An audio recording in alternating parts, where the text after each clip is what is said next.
Narpoli police Thane येथे सोनसाखळी चोरी chain स्नॅचिंगचा गुन्हा दाखल होता. या गुन्ह्याचा समांतर तपास गुन्हे शाखा घटक 2चे पोलीस निरीक्षक अभिया सोनवणे आणि त्यांची टीम ACP शेखर बागरे यांच्या परीक्षणामध्ये करत होते. त्यामध्ये अब्बास उर्फ बट्टा युनुस सय्यद राहणार आंबिवली कल्याण ठाणे हा आरोपी निष्पन्न झाला. त्याला PSI पाटील गुन्हे शाखा घटक 2 आणि त्यांच्या टीमने बिदर कर्नाटक येथून ताब्यात घेतलं.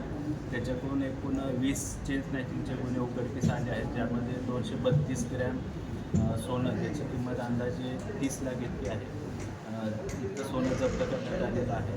सदर आरोपीला आज भिवंडी शहर पोलीस ठाण्याच्या गुन्ह्यामध्ये रिमांडमध्ये घेतलेलं आहे. त्याला मान्य न्यायालयामध्ये आम्ही हजर करून पुढील रिमांड घेणार आहोत. सर कशी होती त्याची मोडस?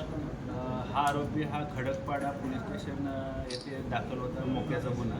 त्या मोक्याच्या गुन्ह्यामध्ये ह्या आरोपीने आणि त्याच्या साथीदारांनी पोलिसांवर हल्ला केला होता. त्या अनुषंगाने मोका दाखल होता. या मोक्याच्या गुन्ह्यामध्ये तो फरार होता 2023 पासून.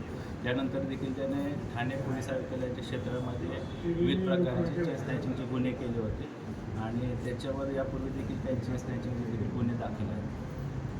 सर, यामध्ये अजून काही आरोपी ताब्यात येण्याची निष्पन्न होतील का येत्या काळात, आणि कशाप्रकारे तपास सुरू आणि कशाप्रकारे जे आहे ही चोरी करायचं, म्हणजे बाईकवरनं केली जायची, घरातनं घरफोडी करून केली जायची? अब्बास उर्फ बट्टा युनुस सय्यद याच्यासोबत अजून काही साथीदार असण्याची शक्यता तपासामध्ये निष्पन्न झालेली आहे.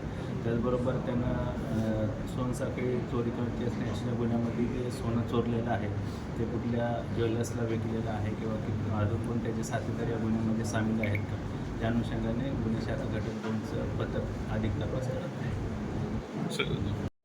आणि कितीचं 30 लाखाचा मुद्देमाल आहे आणि कुठे कुठे यांनी घरफोडी केली आहे? 232 ग्रॅम सोनं आहे, अंदाजे 30 लाखाचा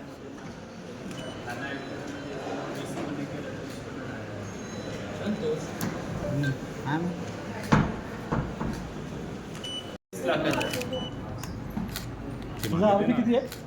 आरोपी सर एक मिनिट सर एक कॉन्टॅक्ट करा. सर कॉन्टॅक्ट करा ना.